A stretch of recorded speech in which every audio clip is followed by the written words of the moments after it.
सभी लोग अपने अपने स्थान पर यथास्थान बैठ जाएंगे और हाथ जोड़ करके विश्व के सभी मंत्रों में सर्वश्रेष्ठ महामंत्र णमोकार का मंगलाचरण करेंगे। सभी मंगल कार्यों में सबसे प्रथम मंगल इस णमोकार महामंत्र को पंच परमेष्ठियों को नमस्कार करते हुए कहा गया है। यह मंत्र अनादि निधन मंत्र है।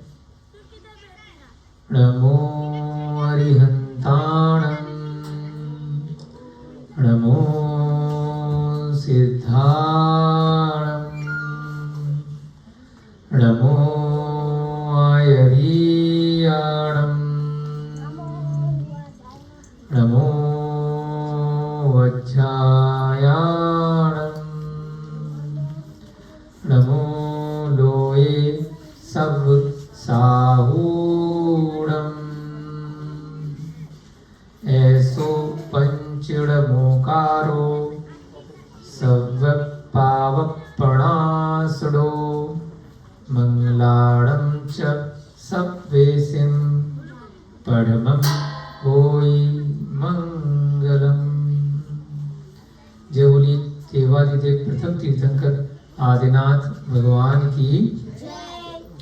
इस युग के शासन नायक 24वें अंतिम तीर्थंकर वर्धमान महावीर भगवान की। इस युग के प्रथमाचार्य श्री चारित्र चक्रवर्ती आचार्य भगवान श्री शांति सागर जी महान मुनिराज की। सिद्ध शिला पर विराजमान अनंतानंत सिद्ध परमेष्ठी परमात्माओं की सभी को सादर जय जिनेन्द्र, जय दुजड़ायु। हम सभी लोग एक बार पुनः अपने अपने पुण्य के उदय से यहाँ मिथिलापुरी तीर्थ क्षेत्र में स्वाध्याय की वेला में उपस्थित हुए। निमित्त कोई भी बना हो, परंतु कोई भी जीव किसी स्थान पर जब पहुंचता है, अगर वह धार्मिक स्थान है जो उसकी आत्मा का कल्याण करने वाला साबित हो सकता है, तो वह उसका पुण्य का उदय है। और अगर वह स्थान पाप के कार्यों को अर्जन कराने वाला है, तो पाप के उदय से आप उस स्थान पर पहुंचे। इधर क्योंकि फिर जाएंगे, इधर आ जाओ तो सामने से अच्छा लगेगा। सभी लोग बेटा अंदर बातचीत नहीं करो, इधर आ जाओ सामने की तरफ। तो जैसे हमारी आंटी जी भी आई हैं फिरोजाबाद, भिंड से, नागपुर साइड से, जगह जगह परिभ्रमण करती हुई, तो कोई ना कोई पुण्य का उदय है कि जिनेन्द्र भगवान के शाश्वत तीर्थ में यहाँ पर कोई निमित्त बना, जिसके कारण से आपके पुत्र का यहाँ पर जॉब लगा पास में, और आप यहाँ जिनेन्द्र मंदिर के दर्शन के लिए आए, आपके भाव हुए। ऐसे ही मैंसी जी हैं, यहाँ विवाह करके आई सागर से, कहाँ से, खुआरा करके, खुआरा से हैं। सब अलग अलग जगह से एक स्थान पर आए हैं और यहाँ पर हमें नित्य प्रति स्वाध्याय का भी हमें यहाँ पर रसास्वादन करने का निमित्त मिल रहा है। तो यह इस भव के भी कोई पुण्य कर्म का उदय हो सकता है और पूर्व भवों का भी हो सकता है। तो इस समय को हमें जितना संभव हो उतना इसका हमें लाभ प्राप्त करना है। 4 प्रकार से आचार्यों ने बताया है कि पुण्य का अनुबंध किस प्रकार से होता है। एक होता है पुण्यानुबंधी पुण्य। पहले आपने कोई पुण्य किया था जिसके कारण से आपका वर्तमान का फिर से कोई निमित्त बना कि आपको उसका कुछ लाभ प्राप्त हो रहा है। उस काल में, उस समय आपने फिर से उस लाभ से पुण्य को बढ़ाया, तो उसको कहते हैं पुण्यानुबंधी पुण्य। पहले भी पुण्य तेज चल रहा था जिसकी वजह से कुछ आपको सुख, शांति, धन, वैभव, संपदा प्राप्त हुई। उस समय आप लोभ के वशीभूत होकर वे अंधे नहीं हुए, लोभान नहीं हुए, और उस समय का भी सदुपयोग करके मैंने और अधिक धर्म किया कि जब थोड़े से धार्मिक कार्य से मुझे इतना अधिक मिला है तो मैं और ज्यादा करूंगा तो और मिले।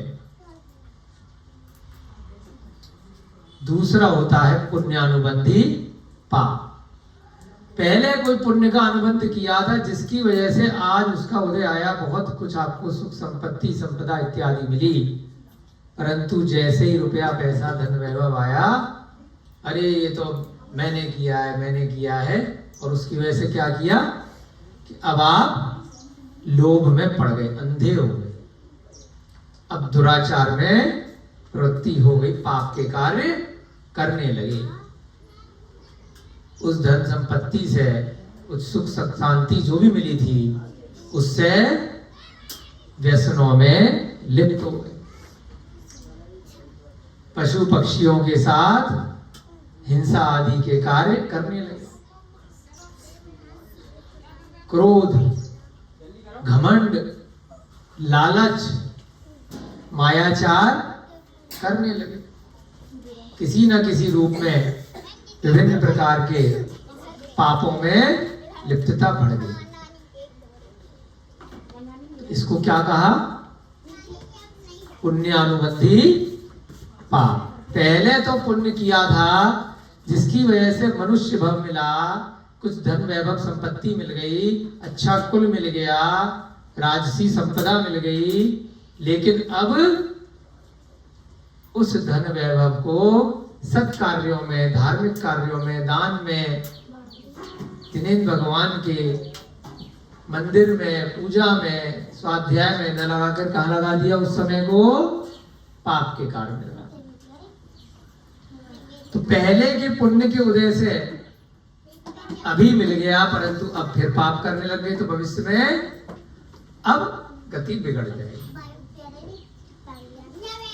कोई वस्तु आपको मिली, आपने उसको उपभोग करके समाप्त कर दी, है ना विनय जी? 100 रुपए कमाए, 100 की 100 गुटखा वुटखा खा पी के निपटा दिए।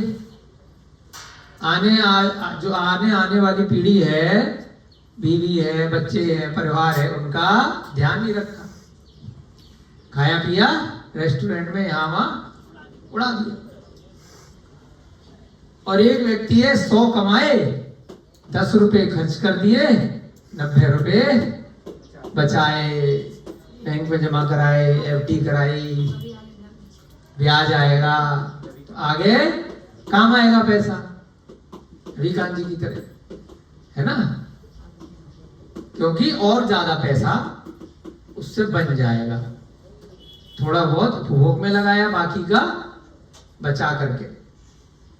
तो यही है पुण्यानुबंधी पुण्य, जो बचा लिया और दोबारा से आपने जिस वजह से वो 100 रुपए कमाए थे और लगाया, री इन्वेस्टमेंट कर दिया, अब और ज्यादा मिलेगा। और एक है जो इन्वेस्टमेंट किया था उसका जब रिटर्न आया ब्याज समेत, 100 रुपए लगाए थे, 110 रुपए मिले और पूरे 110 रुपए समाप्त कर दिए। दोबारा री इन्वेस्टमेंट, पुनः निवेश नहीं किया। पुनः निवेश नहीं किया, उसका क्या मतलब है नैन्सी जी? पुण्यानुबंधी पाप। अब वो खत्म हो गया, अभी तो मिला है ब्याज समेत, परंतु आगे कैरी फॉरवर्ड नहीं हुआ। पुण्यानुबंधी पुण्य मतलब पुण्य की वजह से आज भी खुशी मिल रही है, आज भी सुख संपदा मिल रही है, और फिर थोड़ा सा बचा दिया तो आगे भविष्य में फिर निरंतर मिलती रहेगी, और ज्यादा करेंगे और ज्यादा करेंगे। तीसरा है पापानुबंधी पुण्य। पाप पहले किया था जिसकी वजह से आज निर्धनता आ गई, गरीबी आ गई, रोग आ गए, मानसिक परेशानियां आ गई, परिवारीजन कष्ट दे रहे हैं, रुपए पैसे का नुकसान हो रहा है, व्यापार में उन्नति नहीं हो रही है, बीमारियां लगी हुई हैं, इष्टों का वियोग हो रहा है, बच्चे छोड़ करके जा रहे हैं, सुन नहीं रहे हैं, परिवार में कोई बहुत आपको प्रिय है वो छोड़ करके चला गया, अनिष्ट संयोग जो प्रिय नहीं है, जिसकी शक्ल अच्छी लगती है वो बार बार आकर के बैठ जाता है, परेशान करता है, किसी ना किसी रूप में बार बार परेशानियां ही परेशानियां पीछा नहीं छोड़ रही। तो पाप का अनुबंध पहले किया था उसका उदय आ रहा है, परंतु मिथिलापुरी में आ गए, स्वाध्याय सुन लिया, कोई बात नहीं, मैंने कोई पाप किया था जिसका उदय आ गया, और अब मैंने समझ लिया कि ये मेरे ही कर्मों का उदय है, अब नहीं करना। आगे के लिए जो भी बचेगा इस पाप के कार्य में करते करते भी, जितना भी थोड़ा से थोड़ा या कुछ भी नहीं भी बच रहा है, फिर भी शांति बना करके रखूंगा, समता भाव से रखूंगा। भिखारी है, भीख मांग रहा है, कटोरे में चवन्नी अठन्नी 1-2 रुपया मिल गए, उससे भी अगर उसने धीरे धीरे संजो करके सोचा कि 10 दिन में 10 रुपए हो जाएंगे तो व्यापार स्टार्ट करूंगा, एक फूल खरीद लूंगा या फूल कहीं से मिल जाएगा, एक फूल से 2 पैसे बढ़ जाएंगे, फिर 2 फूल आएंगे, 2 से 4 आएंगे, तो धीरे धीरे बिना कुछ होते हुए भी मुफ्त की चीज से भी बिजनेस शुरू कर सकता है।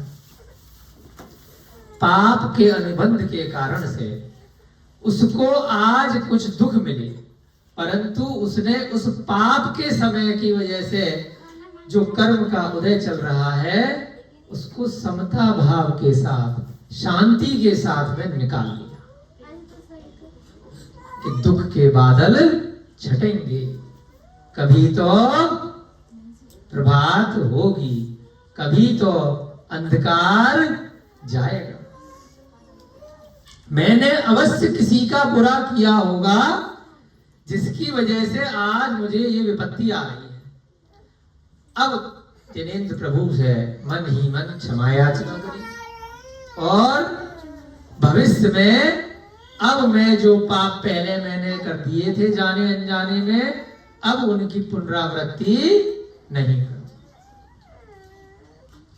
ऐसा मन में विचार किया, और अब से कोई क्रोध, मान, माया, लोभ, सप्त व्यसन, 5 पापों में लिप्तता नहीं रखी।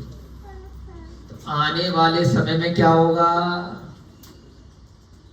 परेशानियां दूर हो जाएंगी, दुख दूर हो जाएंगे, कुछ ना होते हुए भी कुछ ना कुछ ब्याज अगले समय से मिलने लग जाएगा, और उसके बाद जीवन में सुधार आ जाएगा। जो भी जिस भी तरह की परेशानियां थी वह समाप्त होने लग जाएगी। तो उसको कहते हैं पापानुबंधी पुण्य। पहले तो पाप किया था, उसकी वजह से अभी वर्तमान में दुख इत्यादि मिले हैं, परंतु अपने ही कर्मों का उदय मान करके किसी दूसरे से लड़ाई झगड़ा क्रोध इत्यादि नहीं करा कि भाई तुम्हारी वजह से मुझे नुकसान नहीं हुआ, तुमने मेरे यहाँ चोरी नहीं करी, तुमने मुझे कष्ट नहीं दिया। ये सब जो घटना हो रही है मेरे अपने ही कारण से है, किसी ना किसी रूप में। तो यह मान करके क्या किया, शांति से उस समय को निकाल लिया।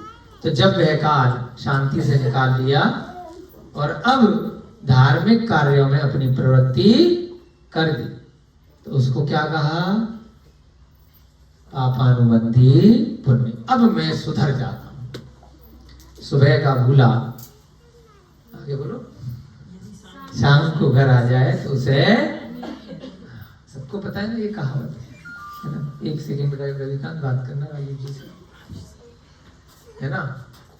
तो उसका क्या तात्पर्य है, यही कहावत है। बहुत सरल शब्दों में आपको शास्त्र का गहन विषय बता रहे हैं। पापानुबंधी पुण्य, तो एक दिन पहले भूला था जिसकी वजह से कोई गलती हुई थी, परंतु अब घर वापसी हो गई। अब मुझसे गलती हो गई, क्षमा याचना करता हूं अपने हृदय से, अब वह गलती दोबारा नहीं करूंगा। तो पापानुबंधी, इसमें भी कोई दिक्कत नहीं है। पापानुबंधी पुण्य, पाप के अनुबंध की वजह से कोई घटना हुई परंतु पुण्य का उदय आया, तो इसलिए उसको अपना कर्म का उदय मान करके भूल गए। अभी फोन आया तो उसमें भी इष्ट का वियोग हो गया, परंतु फोन के बीच में खबर आ गई कि हाँ मिल रही है। अपन ऐसे यहाँ पर अनुमोदना करते हैं कि कोई खो गया है तो ध्यान लगाओ, जिन्हें भगवान से प्रार्थना करो, सब ठीक होगा। चौथा आता है सबसे ज्यादा खतरनाक। आंटी जी आप तो स्वाध्यायी हैं, चौथा कौन सा है, पापानुबंधी पाप। पहले भी पाप किया था जिसकी वजह से आज भयानक दुख मिल रहे हैं। खूब निर्धनता है, खूब रोग है, रोज लड़ाई झगड़ा हो रहा है, विपत्तियां ही विपत्तियां आ रही हैं, और उसके बाद क्या कर रहे हैं, तेरी वजह से हुआ है, हाँ तूने किया है, तुझे मार डालूंगा, इसने कर दिया, उसने कर दिया। स्वयं को दोष नहीं दे रहे, सारे संसार में कमियां निकाल रहे हैं।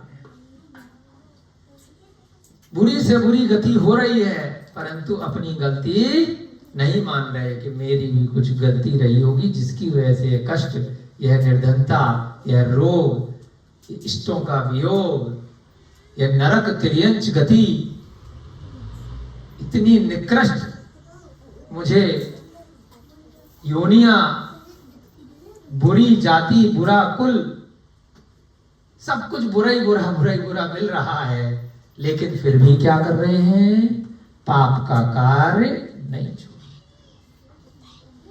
हिंसक जानवर बन गए, उसके बाद और हिंसा कर रहे हैं, निरंतर पाप में प्रवृत्ति बनी हुई है। पापानुबंधी पाप, अभी भी कुछ नहीं है, भयंकर पीड़ा से जीवन यापन चल रहा है और दूसरों को पीड़ा दे रहे हैं, ये सोच करके कि दूसरों को और पीड़ा दूंगा, और हिंसा करूंगा, और व्यसन करूंगा, तो मेरा ये पाप का जो उदय चल रहा है वह शांत हो जाएगा। होगा क्या, और बढ़ेगा। जो माइनस की चीज थी, जो लॉस हो रहा था, वो लॉस दुगना चौगुना और होगा।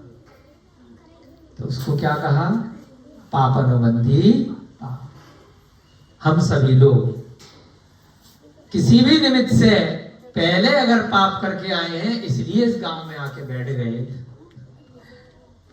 और शांति से स्वाध्याय सुन लिया, तो पाप के अनुबंध के बाद भी पुण्य हो गया। पहले पुण्य किया था, उसके कारण से यहाँ आ गए और धार्मिक प्रवृत्ति बढ़ाने लगे कि इतने से इतना मिल गया तो और करूंगा, और मिलेगा। पुण्यानुबंधी। तीसरा, पुण्यानुबंधी पाप। हाय राम, पहले तो पुण्य करके यहां आ गए, लेकिन कहां फंस गया, कहां गड़बड़ा आ गई ऐसी, बस अपने मस्त घूम रहे हैं, उड़ा रहे हैं, खूब जुआ, शराब, शिकार खेलना, पर स्त्री सेवन, सारे की सारे व्यसन, कुछ नहीं छोड़ रहे, है ना। अरे मेरा पैसा, मैं कुछ भी करूं, शराब पीऊं या जूस पीऊं, मेरी मर्जी है, मैं ये कर दूंगा, मैं वो कर दूंगा, तुम मुझे जानते नहीं हो, मैं कौन हूं, कितना पैसा है, कितना बड़ा पद है। घमंड में जी रहे हैं जैसे कभी रुपया पैसा समाप्त होगा ही नहीं, पद समाप्त होगा ही नहीं, बुढ़ापा कभी आएगा ही नहीं, मृत्यु कभी आएगी नहीं, रोग कभी होगा ही नहीं, उसके मद में जी रहे हैं। पुण्य का जो अभी कुछ उदय आया है उसमें पागल हो रहे हैं, अंधे हो रहे हैं, मदोन्मत्त हो रहे हैं। तो पुण्यानुबंधी और एक विरले जीव है आनंद में, जिनेंद्र भगवान का दर्शन मिला है, कितना पुण्य का उदय है, और करूंगा, इतनी सुख संपत्ति मुझे मिल रही है, इतना अच्छा परिवार, इतना अच्छा कुल, मेरे पास कोई रोग नहीं है, जो चाहता हूं वो मिल जाता है, स्वाध्याय करना चाहता हूं तो स्वाध्याय मिलता है, भोजन की इच्छा है तो शुद्ध भोजन मिल रहा है, परिवारी जन सब मुझे खुश रखे हैं, मेरे आसपास चारों तरफ वातावरण कितना शांतमयी, प्रशंसा के योग्य है, कभी किसी प्रकार की कोई दिक्कत न मानसिक है न शारीरिक है। जब इतना सा किया था तो इतना मिल गया, तो और अच्छा धर्म करूंगा तो पता नहीं कहां जाऊंगा, मोक्ष जाऊंगा। जो भी मेरे पास बचा है 4 प्रकार के दान में लगाना शुरू कर, अभय दान, औषध दान, ज्ञान दान और आहार दान।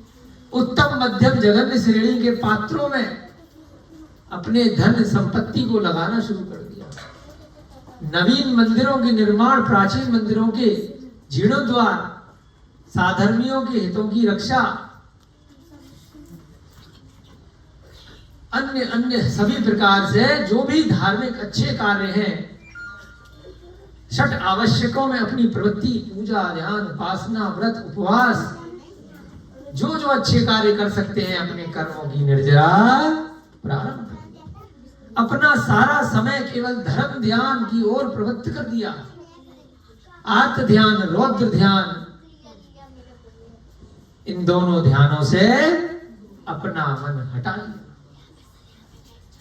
धर्म ध्यान में इतना तल्लीन हो गए कि बस अपना धर्म करना है, स्वाध्याय करना है, सब जीवों का हित हो, सभी अहिंसामयी रहे, ऐसी भावना करते करते कि मुझे कभी शुक्ल ध्यान की प्राप्ति हो, मैं भी कभी अरिहंत बन सकूं, ऐसी भावना निरंतर भाती रही।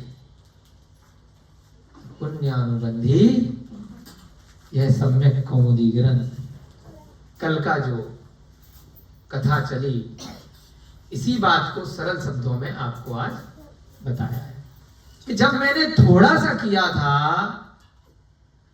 उस स्त्री ने, पद्मलता ने, तो मुझे इतना सा हाथ जोड़ते ही 2 मृत शरीर जीवित हो गए। इतना सा करते ही इतना हो गया, तो अब वह रुक नहीं रही। जब चमत्कार देखा तो वाह, मैं तो जादूगरनी हूं, घमंड नहीं कर रही कि मेरे हाथ जोड़ने से मरा हुआ आदमी खड़ा हो जाता है, लगाओ मेरे लिए मंच, बना दो मेरे को यहाँ का नेता, आ जाए लाखों की भीड़, पर्ची बांटना चालू, सारा मीडिया इकट्ठा कर लिया, आओ मेरा माला पहनाओ, आओ मेरे को जुलूस निकालो, मैं तो कितनी बड़ी मनुष्य पर्याय में देवी हूं, जादूगरनी हूं, चमत्कार करने वाली हूं, आओ आओ आशीर्वाद लो, आशीर्वाद लो। ऐसा किया क्या? घमंड नहीं किया। उसने क्या कहा कि जब इतना सा करने में इतना कुछ हो गया, तो मैं अगर साध्वी बन जाऊंगी, मैं अगर आर्यिका बन जाऊंगी, मैं अगर आर्यिका बन जाऊंगी तो क्या होगा? उसके बाद क्या मिलेगा मुझे? सीधे स्वर्ग अथवा मोक्ष की प्राप्ति भविष्य में हो सकती है। मेरी स्त्री पर्याय भी छूट सकती है, मैं देव पर्याय में जा सकती है। तो यही ये 4 प्रकार के अनुबंध आपको बताए कि अगर आपको आज कुछ मिल रहा है तो पिछले भवों का कुछ आपने व्रत, उपवास, कुछ धार्मिक प्रवृत्ति, कुछ परोपकार के कार्य किए हैं, कुछ अल्प परिग्रह धारण किया है, जिसके कारण से हम सबको मनुष्य योनि मिली है, चाहे स्त्री पर्याय चाहे पुरुष पर्याय। जैन कुल मिला है, नहीं भी मिला है तो स्वाध्याय सुनने का निमित्त आ रहा है। यह कोई आसान बात नहीं है। अगर इतना सा करके इतना कुछ मिल गया तो और करूंगा तो पता नहीं क्या मिलेगा। तो इसलिए इस भावना के साथ में वो राजा बन गया। धाड़ी वाहन राजा बनने के बाद भी वैराग्य ले रहा है। उसको यही समझ में आ रहा है कि पुण्य का अनुबंध किया था तो आज मैं राजा बना, और ज्यादा अब मैं साधु बन जाऊंगा, दिगंबर दीक्षा ले जाऊंगा, तो मैं साक्षात इस भव से अगले भव में भगवान भी बन सकता हूं। और ज्यादा और ज्यादा और ज्यादा। दिल मांगे मोर।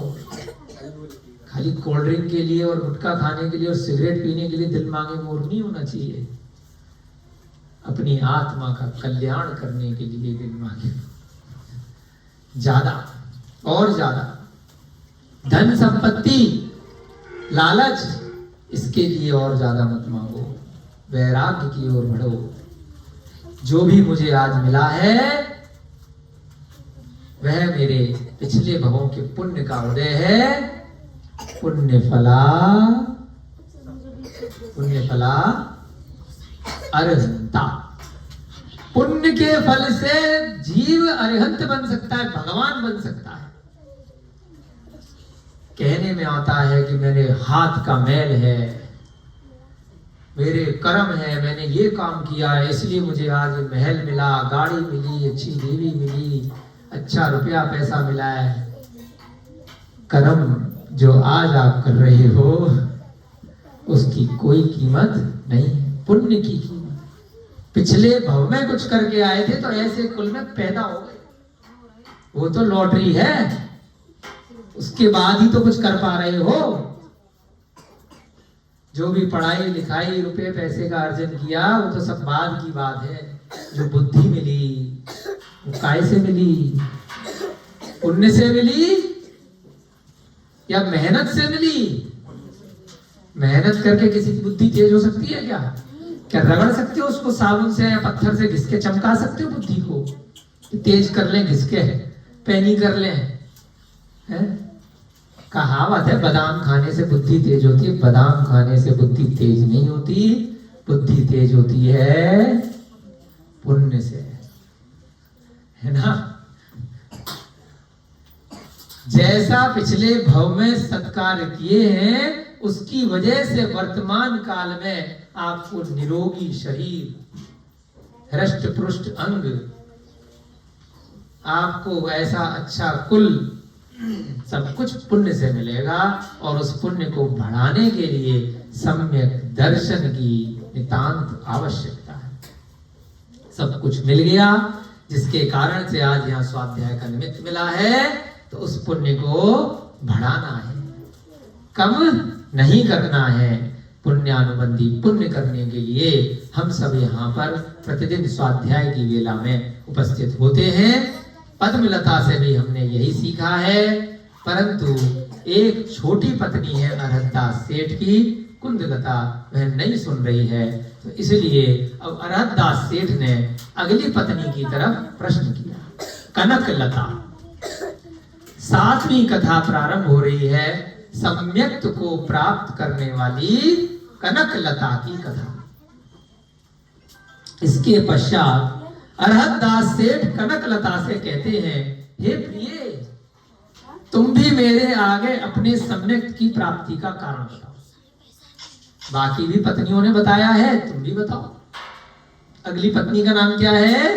कनकलता।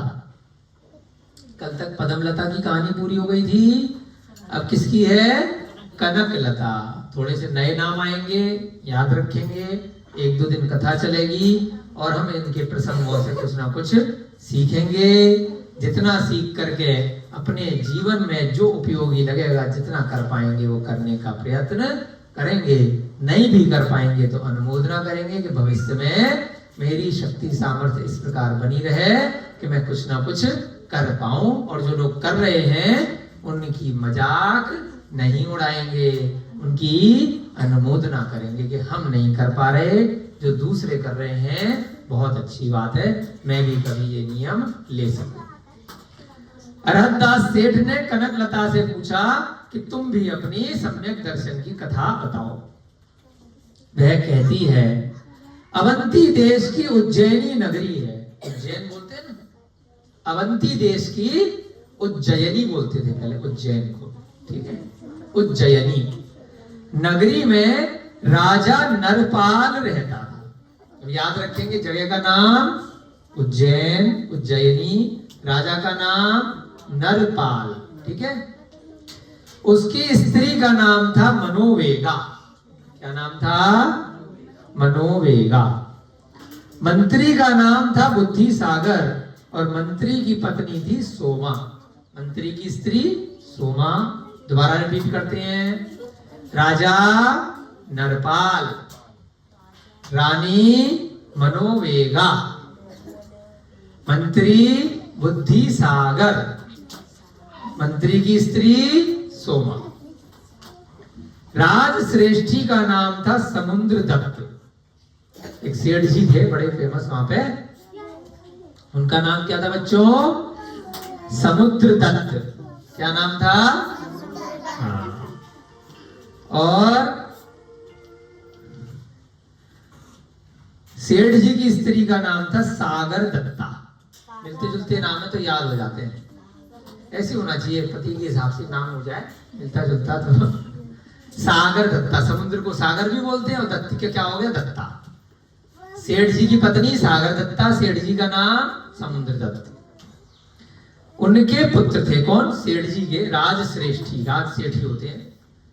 पुत्र का नाम था उमय और पुत्री का नाम था जिनदत्ता। सेठ जी की पुत्री जिनदत्ता और सेठ जी का पुत्र उमय, ठीक है, याद रखिए। जिनदत्ता कौशाम्बी नगर में रहने वाले जिनदत्त नामक परम श्रावक को विवाहने के लिए दी गई।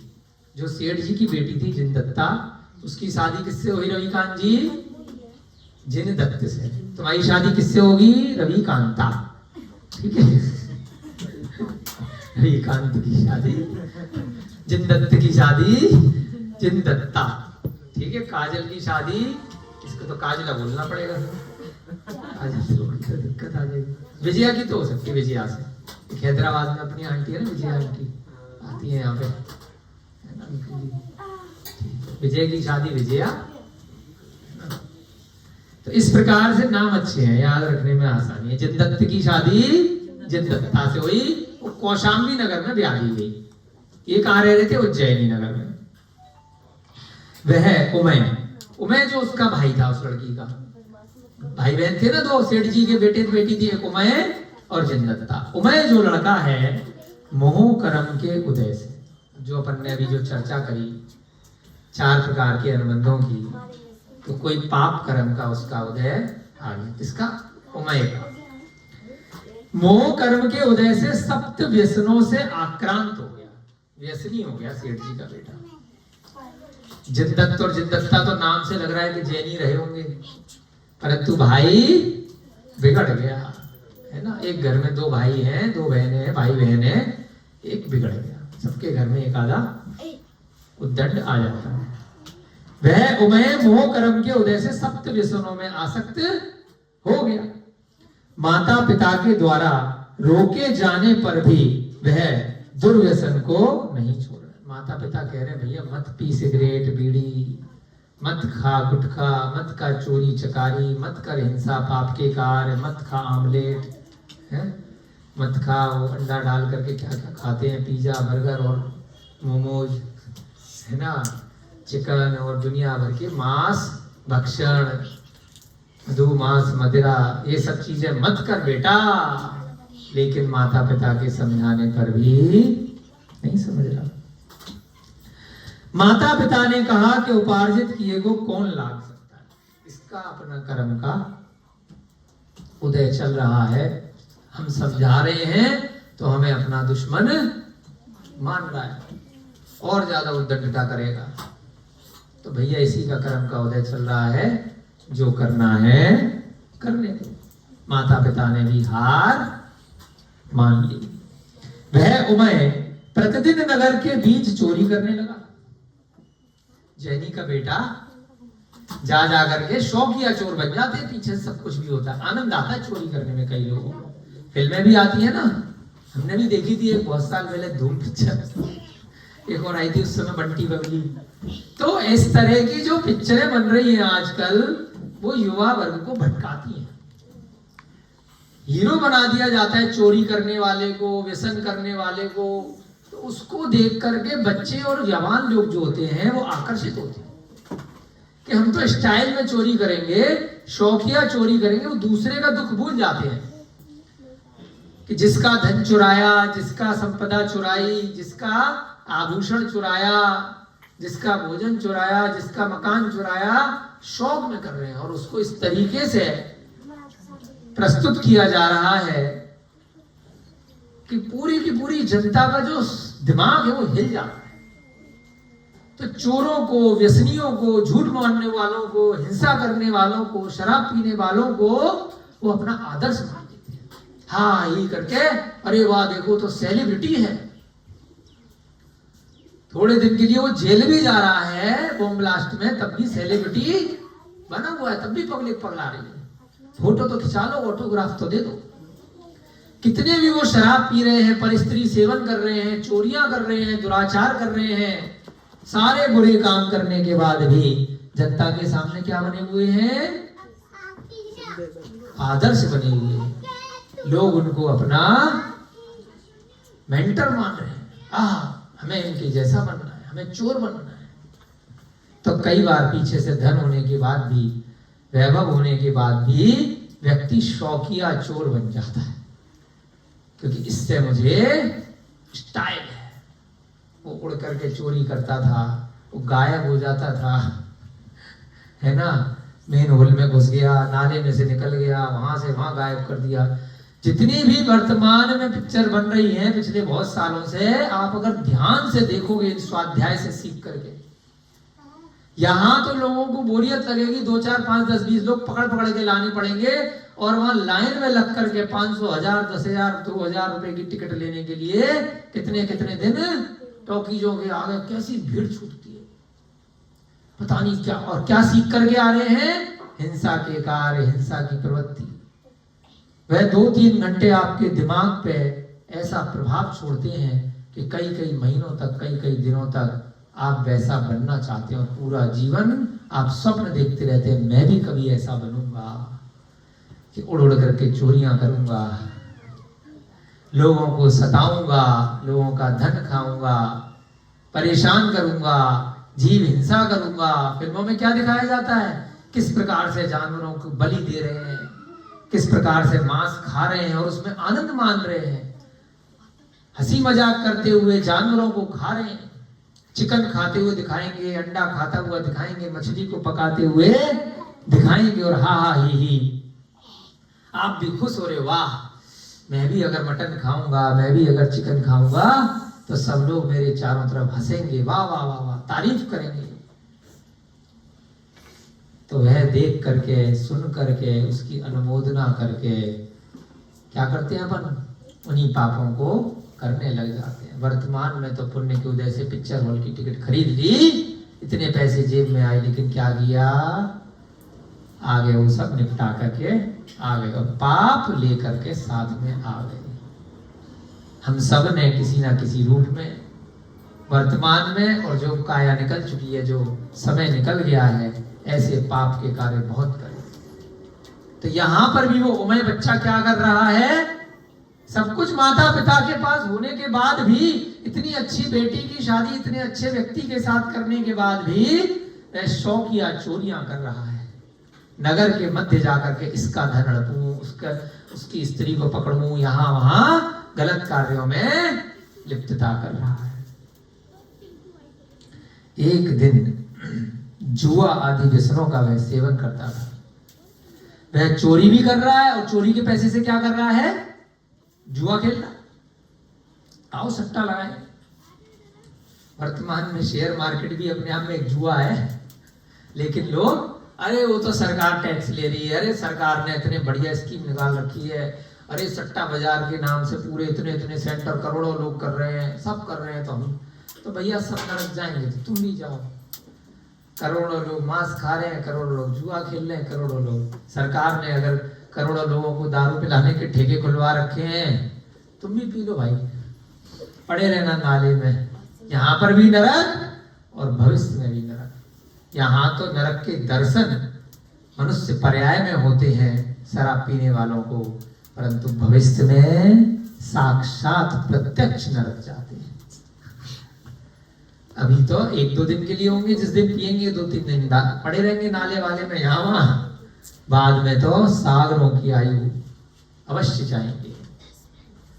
मांस खाने वाले प्रत्यक्ष रूप से नरक जाएंगे या त्रियंच गति में जाकर के, जिस प्रकार से उस जीव को मारा है, काटा है, खाया है, छोटे से पक्षी मुर्गे की या अन्य जीव के अंडे को लेकर के जिंदा, जिसके अंदर एक छोटा बच्चा है,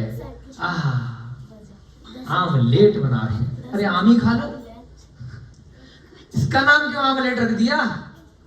आम में कोई दिक्कत थी क्या? लेट करके खा लेते आम तो आमलेट बन जाता।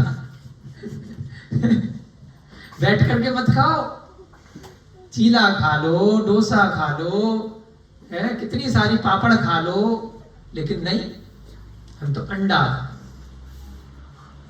तो ये क्या है? शौकिया है, मानसिक विकृति है मांस खाना, शराब पीना। ऐसे ही वह उमय क्या कर रहा है? उस मानसिक विकृति के कारण से जैन कुल में जन्म लेने के बाद भी चोरी कर रहा है और फिर उस पैसे से जुआ खेल रहा है।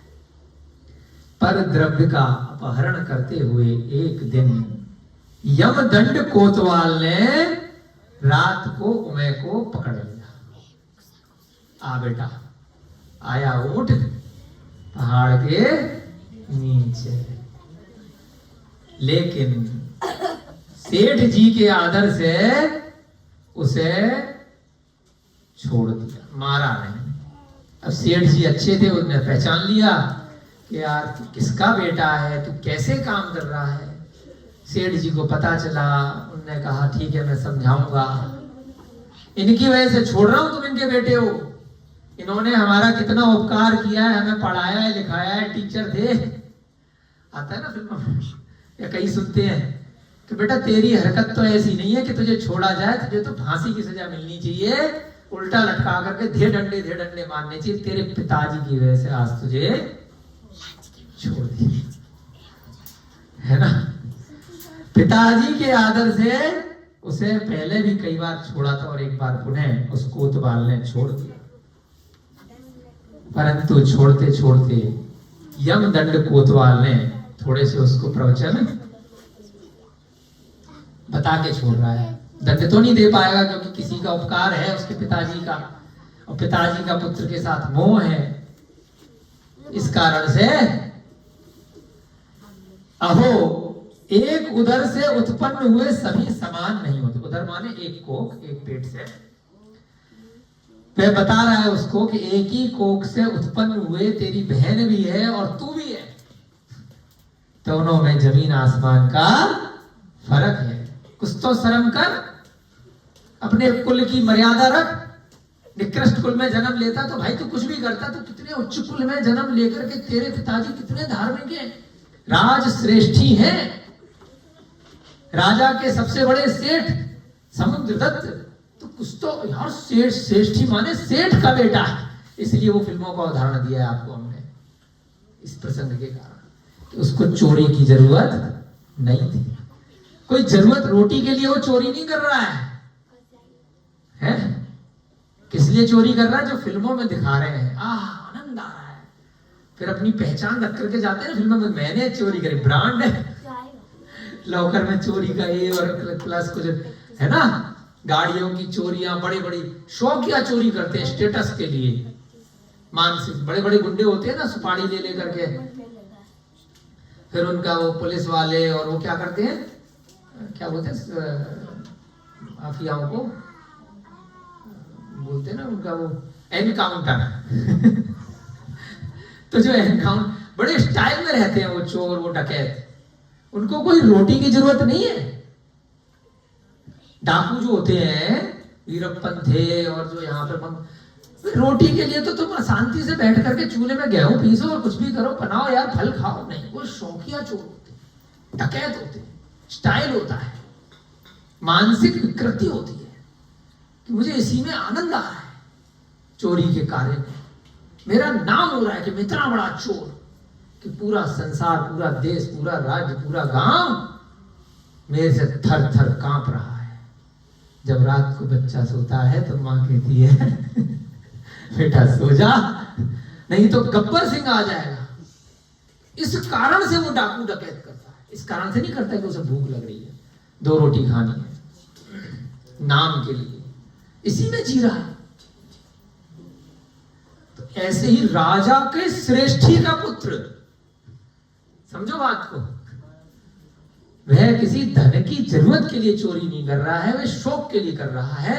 तो हमारे आसपास आपको बहुत ऐसे चोर मिलेंगे, बहुत ऐसे डकैत मिलेंगे, सब कुछ होते हुए भी वह सट्टा खेलेंगे, परिस्थिति सेवन करेंगे, मांस खाएंगे, चोरी करेंगे, शौक के कारण। इसका सामान उठाया, इसका धन उठाया, जरूरत नहीं है, आनंद आ रहा है दूसरे को दुख देने में, कष्ट देने में, वेदना देने में। तो उससे परिणाम क्या होंगे?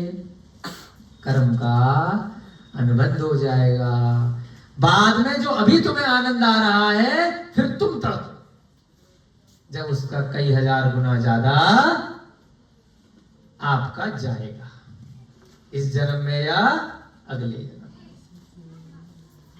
यमदंड ने कहा, भाई जिनदत्ता तेरी बहन साध्वी हो गई है, जिनदत्त के साथ ब्याह करके कितना साध्वी का जीवन जी रही है, तूने देखा है अपनी बहन को? और एक तू है उमय, तू महापापी हो गया। फिर उसे कह रहा है, जैसा कहा है, समझा रहा है, उससे अपन को समझना है इस प्रसंग से। तुमड़ी की लता में एक सदृश बहुत से कड़वे तुमे उत्पन्न होते हैं। तुमड़ी होती है, ऐसे लौकी को बोलते हैं तोरई को। हाँ चलो, अच्छा है आप जैसे विद्वान लोग हैं। तुमड़ी होती है तोरई, उसकी बेल होती है, लौकी तोरई वगैरह जो सब्जियां होती है, बेल चढ़ जाती है। शुद्ध बांस पर लटके हुए वे तुमे सरस और मधुर शब्द करते हैं। तोरई सूख जाती है ना, यहाँ पर भी अपन उसका झावा बना लेते हैं नहाने के लिए, है ना, बीज जब निकल जाते हैं तो थोड़ा वैसा हो जाता है ना, पीले से रंग का छेद छेद होते हैं, उसे वो होता है ना तोरई। तोरई का सूख के जब बन जाता है, तो जब वह सूख कर लटक जाता है बांस के पेड़ पर, वो तो कहीं पर भी बेल चढ़ जाती है, तो बांस से टकरा टकरा करके क्या होता है, उसमें सरस और मधुर शब्द निकलता है। बांस के साथ टकराने से, हवा के साथ, हाँ तुम्बी तंगी बन जाती है ना। तो तुमड़ी का जो फल है, जो तोरई है, उसकी लता होती है बेल, उसको समझा रहा है उदाहरण के माध्यम से। हमें भी समझना है कि जब वह सूखी हुई तुमड़ी, तोरई का जो फल है, बांस के पेड़ पे अगर चढ़ा हुआ है और हवा के माध्यम से जब वो हिल रहा है, तो भीनी भीनी आवाज करता है, साए साए साए, बड़ी अच्छी लगती है। कई बार घरों में भी लटका के रखते हैं ना, पतले पतले से, वो हवा से जब वो झनकार सी करते हैं, पाइप होते हैं स्टील के से छोटे छोटे से, लटका के रखते हैं सुंदरता के लिए, गेट पे अंदर आवाज करते हैं, देखे होंगे आपने, जन जन जन जन करके आवाज सी आती है, झूमर टाइप के, पतले पतले से होते हैं, बहुत हल्की हल्की सी डंडियां सी होती हैं, हल्की हल्की सी हिलती हैं, बड़ी सुंदर सुंदर भीनी भीनी सी सरस और मधुर शब्द आते हैं, जैसे तुमड़ी के साथ आते हैं। उनमें से कुछ तुमे ऐसे होते हैं जो अन्य अज्ञानी जनों के द्वारा अपने शरीर पर बांध लेने से उन्हें दुस्तर नदी आदि से पार कर देते हैं। जब वो फल सूख जाता है तो इतना हल्का हो जाता है कि अगर कोई नदी किसी को पार करनी है तो बहुत सारे उन सूखे हुए तुमड़ी को बांध लो चारों तरफ, तो क्या काम करेगा? जो फ्लाइट के अंदर देते हैं ना जैकेट, लाइफ जैकेट, उसमें हवा भरी रहती है, थर्म वो शायद फोम वोम होता है, कुछ हवा रहती है, गैप रहता है, तो उस हवा के कारण से व्यक्ति डूबता नहीं है। अगर हवाई जहाज से गिर करके कभी समुद्र में गिर गया तो नाव में भी जाते हैं। आप जाओ कभी उत्तराखंड में, जब वो बोटिंग वोटिंग कराते हैं या बहुत जगह कहीं पर भी, पर नागालैंड में गए थे ना पिछले साल, कौन रविकांत, तो जो बोटिंग करी थी तो जैकेट दी थी ना पीले से रंग की, उससे अगर आप डूब गए तो डूबोगे नहीं, गिर गए तो नाव में, तो गैप रहता है। तो वही तुमड़ी का फल काम करता है, सूखा हुआ, उसमें छेद छेद रहते हैं, हवा भरी रहती है अंदर। तो अगर बहुत सारे आपने वो बांध लिए शरीर पर तो नदी में आप डूबोगे नहीं। दुस्तर नदी भी, यानी कि गंभीर नदी भी जिसमें बहुत पानी है, वो भी आप पार कर लो। अज्ञानी जन, यानी कि तैरना नहीं जानते हैं, ऐसे व्यक्ति उस सूखे हुए तुमड़ी को अगर बांध लें तो नदी को पार कर लेते हैं। और उन्हीं तुमों में कुछ ऐसे होते हैं जो अज्ञानवश खाने में आने पर हृदय को जलाते हुए रुधिर को पी जाते हैं। वो जो सूख जाता है, पढ़े यहाँ पे तो दिखा देते हैं वीडियो में आप लोगों को, बाद में दिखा देंगे, चलो। जब वे सूख जाता है तो कांटे जैसा होता है वो, तभी तो उससे हम नहाते हैं, सफाई हो जाती है, ब्रुश की तरह काम करता है, पैर भी साफ करता है।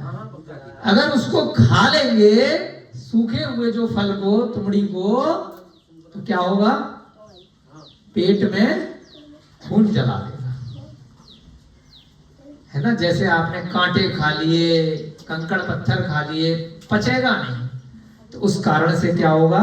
अज्ञानवश अगर कुछ लोग उन तुमों को खा लेते हैं तो हृदय को जलाते हुए रुधिर को पी जाते हैं, अर्थात खाने वाले को मार डालते।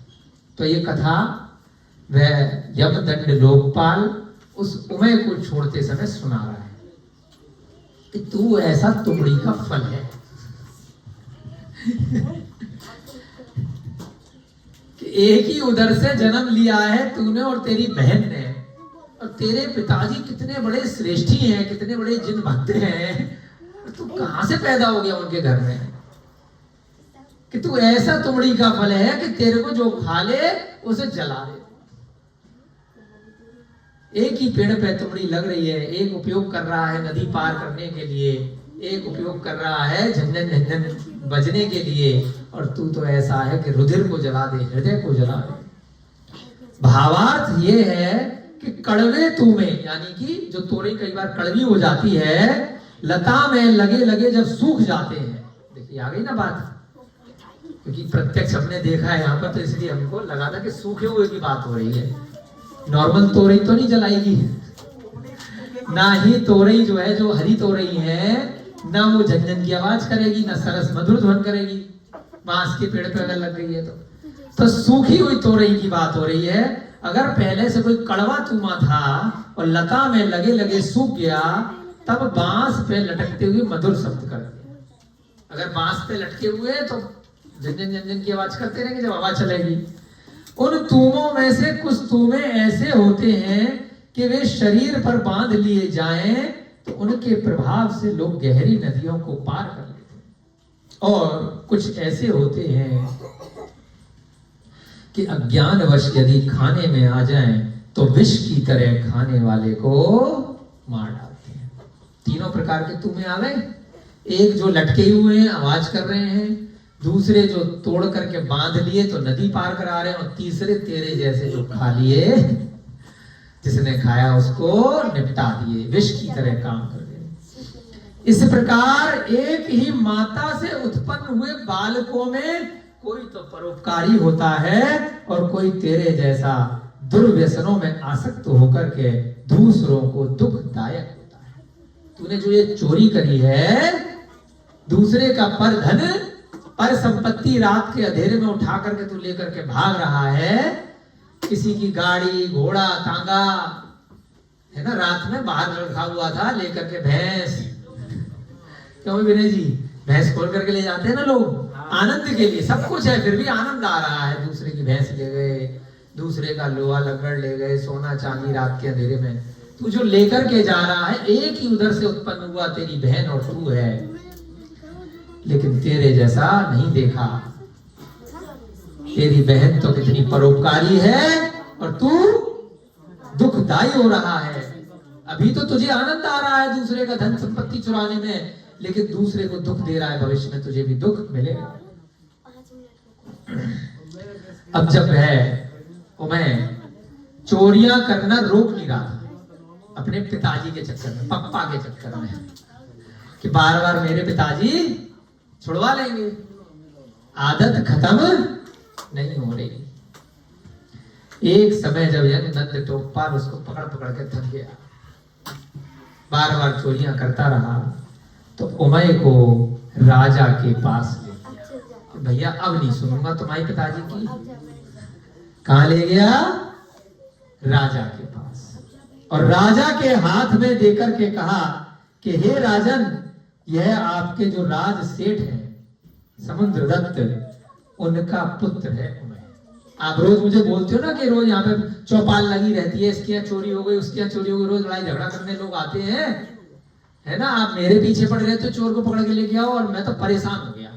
आप ही का सेठ जी है जो बगल में बिठा के रखते हो उनका बेटा है, जो मर्जी करो, मेरे पीछा छोड़ो, है ना। तो क्या किया नंद लोकपाल ने? उमय को ले जा करके राजा को सौंप दिया। भैया मेरा बूता नहीं है इसको सजा देने का, तुम्हारे सेठ जी का बेटा है, तुम जानो।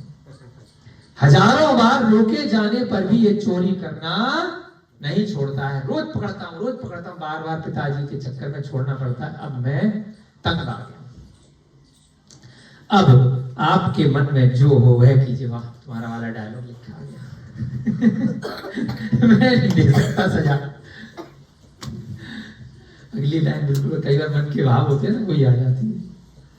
अब आपके मन में जो हो आप सजा दो, मेरे पीछे मत पड़ो कि कहाँ चोरी हो गई, पकड़ करके लेके आओ। बीरबल समझ रखा मेरे को, है ना। अपने ही दूसरा मंत्री राज सेठी है, उन्हीं का बेटा रोज चोरी करता है, रोज तंग करता है, फिर जुआ खेलता है, फिर उल्टे सीधे काम करता है, शराब पीता है। राजा ने कहा कि इसमें समुद्रदत्त का तो एक भी गुण दिखाई नहीं देता बेटा तो पाप पे जाता है, कहीं कोई गड़बड़ तो नहीं, उसका बेटा ही नहीं हो। तो झूठ बोल रहा भाई, ये समुद्रदत्त का बेटा हो ही नहीं सकता। राजा ने, अरे मतलब ही नहीं है, कितना गुणकारी है राज्य के लिए, वही तो पैसे कमा के दे रहा है, कितना अच्छा सेठ है, कितना अच्छा धार्मिक है, कितना दान पुण्य के काम कर रहा है, उसको पैसे की क्या जरूरत है? उससे तो हम भी उधार मांग लेते हैं कभी कभी पड़ जाती है तो, है ना। कौन थे वो राणा प्रताप थे ना, जैन भामाशाह, राजा को उधार मांगने पड़ गए जैनी से। तो भामाशाह कौन थे? जैन थे, है ना। इतने बड़े राजा को भी जैनी से उधार मांगना पड़ गया, जब जरूरत पड़ी तो भाई दे दे कुछ। तो ये तो भैया जैनी है, मुझे भी उधारी दे देता। तो कैसी बात कर रहा भाई, पागल तो नहीं हो गया? इसमें तो उसका एक भी गुण दिखाई नहीं देता, यह उसका पुत्र है, यह कैसे जाना जाए? भाई तो प्रूव कर पहले तो यही बात। तो ये कैसे कह सकता है कि समुद्रदत्त का पुत्र है? कराओ, वो कौन सा होता है, टेस्ट होता है आजकल, डीएनए टेस्ट। हाँ, पढ़े लिखे लोग भूल जाते हैं टेस्ट करा भाई, तो ये उसका बेटा है नहीं है। राजा ने लोकपाल के ही कुछ तो गुण होंगे, शक्ल मिलेगी, हाव भाव मिलेंगे, कर्म मिलेंगे, कुछ भी नहीं है भाई इसमें। तो समुद्रदत्त का तो झूठ बोल रहा है। तदनंतर समुद्रदत्त को बुलाया गया। पहले तो चलो पूछताछ ही कर लेते हैं। अब आजकल क्या है कि कहीं पर कोई बच्चा पकड़ा जाता है और पिताजी अगर शरीफ होते हैं, सरकार ने एक छूट दे रखी है, अखबार में एक इश्तिहार दे दो कि ये मेरा बेटा नहीं है, मैं नहीं चाहता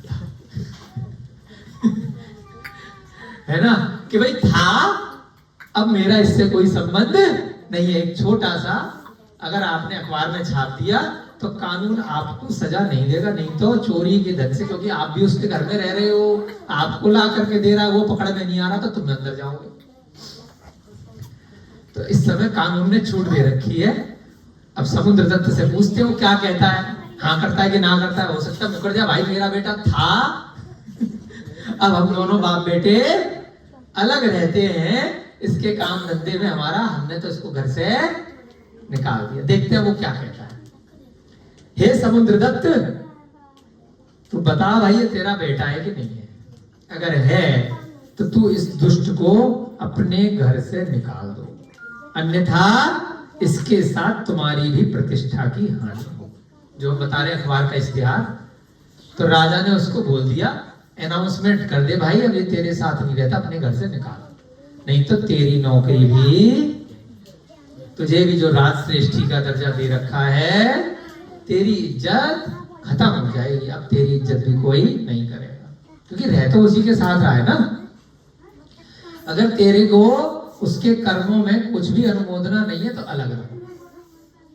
वीरप्पन की पत्नी से एक बार पूछा गया कि तुम्हारा पति यह चंदन के जंगलों को साफ करके हजारों करोड़ रुपए बना रहा है, रहता जंगल में है, तुम्हें बढ़िया से स्कूल में तुम्हारे बच्चों को पढ़ा रहा है, तुम्हारे लिए कितने आभूषण दिलवा रहा है, वो पकड़ में नहीं आ रहा, तो तुम्हें उसके बदले में सजा काटनी पड़ेगी। बताओ काटोगी क्या? पत्नी मौज तो ले रही उसके पैसे से, तुरंत मुकर गई कि भैया वो जाने उसके कर्म, मैं क्यों सजा काटूंगी। आया था अखबार है ना। तो ऐसे ही यहां पर भी ऑप्शन दे दिया गया, किसको? समुद्रदत्त को, कि भाई तू अपने बेटे से, अपनी जमीन जायदाद से इसको बेदखल कर दे, है ना। फिर ये जाने और तुम जानो, अगर अपने घर में रखोगे तो तुम्हें भी सजा मिलेगी। ये जो चोरी चकारी प्रतिदिन करता है। दुर्जन मनुष्य की संगति से सज्जन मनुष्य को भी दोष लगता है। वह दुर्जन है, दुष्ट है, और सज्जन उसके साथ में रहेगा तो दोष तुम्हें भी लगेगा, है ना। खरबूजे को देख करके खरबूजा रंग बदलता है, एक मछली सारे तालाब को गंदा कर देती है। तो तुम भी अगर उसके साथ में रहोगे तो तुम्हें भी देखो दिक्कत आएगी। इसको तो फिर अगर तुम्हारे से अलग हो जाएगा तो फिर हम इसको अपने हिसाब से सजा दे करके निपटा लेंगे। पहले तुम इससे अपना मोह छोड़ दो।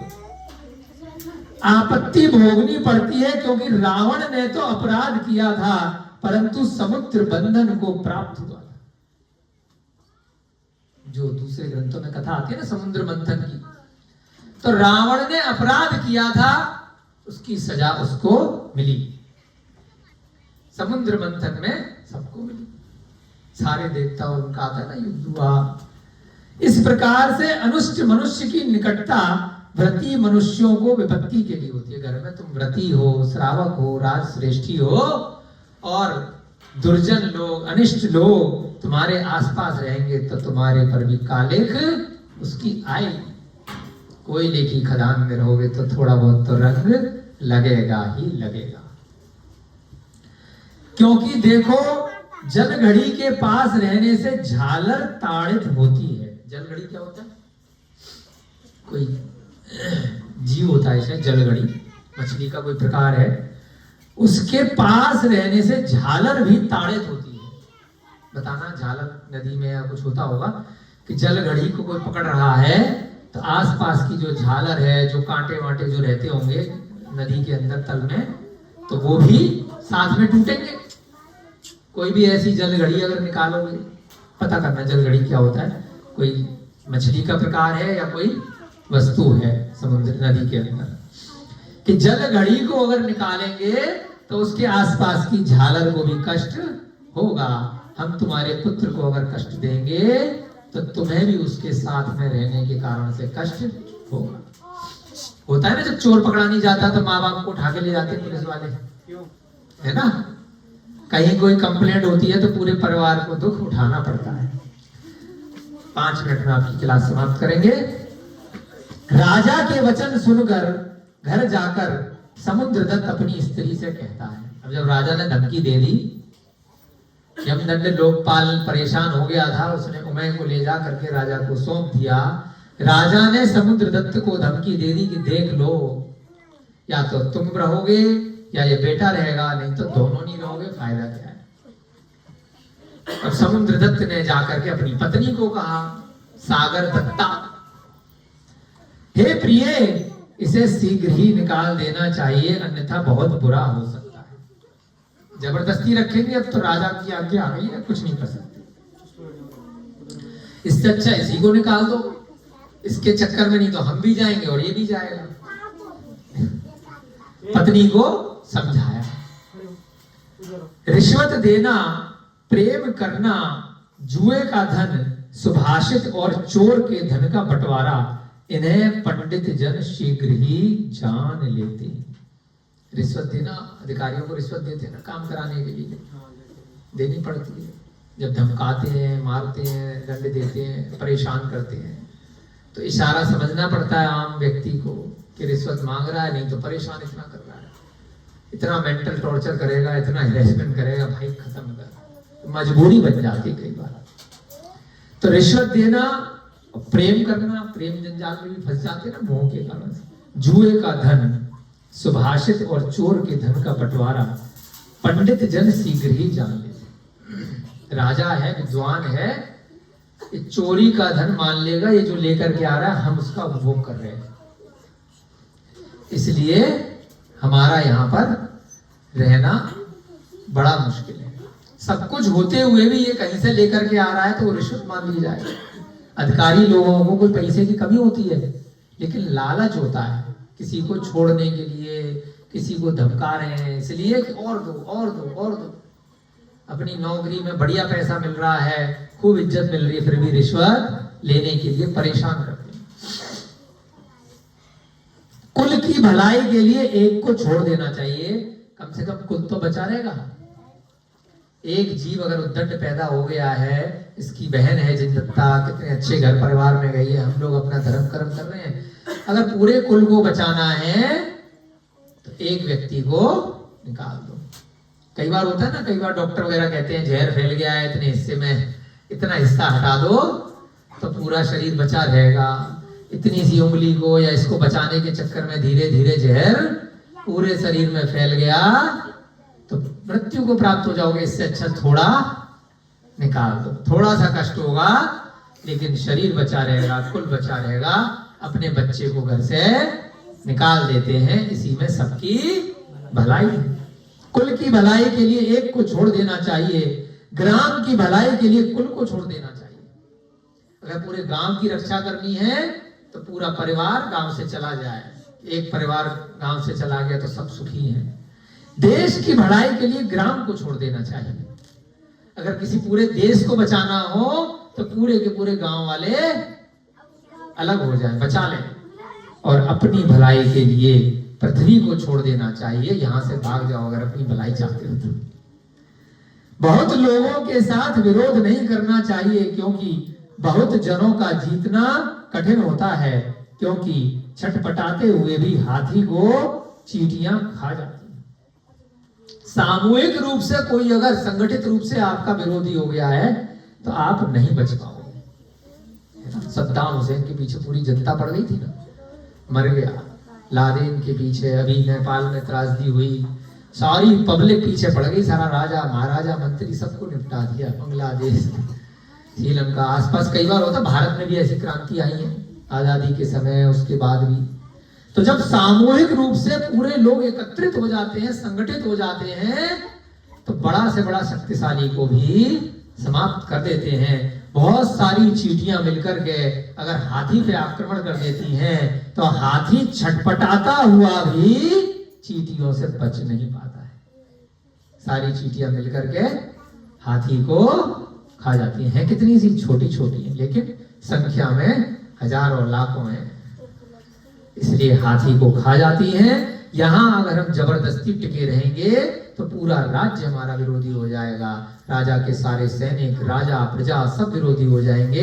इतने लोगों को हम नहीं समझा पाएंगे, इसलिए क्या करो, पुत्र को राजा के कहने पे अपने घर से निकाल दो और वो जाने उसका काम जाने। तदनंतर समुद्रदत्त ने उमय को अपने घर से बोरिया बिस्तर बांध के बैग पैक करके जा भाई। मां ने दुखी होकर के कहा, मां का ममता है, मोह है कि भले कितना चोर कुलत्री पुत्र है फिर भी दुखी है। भविष्यता बलवान होती है, भविष्यता बलवान होती है। तू अगर भव्य जीव है तो बाद में सुधर जाएगा, नहीं तो तेरा कुछ नहीं हो सकता। तू सुधर जा, यही हमारी प्रेरणा है। तू आगे बढ़, कोई मजबूरी में हम तुझे छोड़ रहे हैं। जिसकी भविष्यता अच्छी है उसके हाथ में समुद्र के पर तट पर स्थित वस्तु भी आ जाती है, और जिसकी भविष्यता अच्छी नहीं है उसके हाथ में आई हुई वस्तु भी नष्ट हो जाती है। भाग्य, पुण्य, भव्यपना आशीर्वाद दे करके दुखी मन से छोड़ रही है। अगर तेरा भाग्य होगा तो समुद्र के पार कोई वस्तु है वह भी तुझे मिल जाएगी, और अगर तेरा भाग्य नहीं है, हाथ में तेरे पास कोई रत्न है, वह भी छूट जाएगा। अब देखते हैं कल के दिन इस कक्षा में आगे क्या होता है। आपकी कक्षा का समय हो रहा है, लंच टाइम आपका काफी देर का हो चुका है। बच्चों बड़ों को सबको भूख लग रही है, सब परेशान है ना।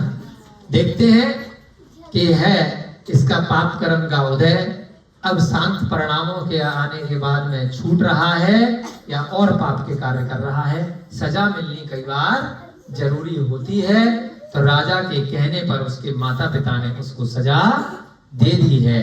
अब कल की कक्षा में देखेंगे किस प्रकार से यह कथा, क्या नाम है पत्नी का, कुंदलता, कनकलता, कनकलता के लिए सम्यक दर्शन की उत्पत्ति कराती है। और इस कथा से हमें भी किस प्रकार से हमारा सम्यक दर्शन दृढ़ हो, विश्वास हो, ऐसी भावना के साथ में हम इस कथा को कल के स्वाध्याय में निरंतर जारी रखेंगे और अपने पुण्य को वर्धन करने की क्रिया करेंगे।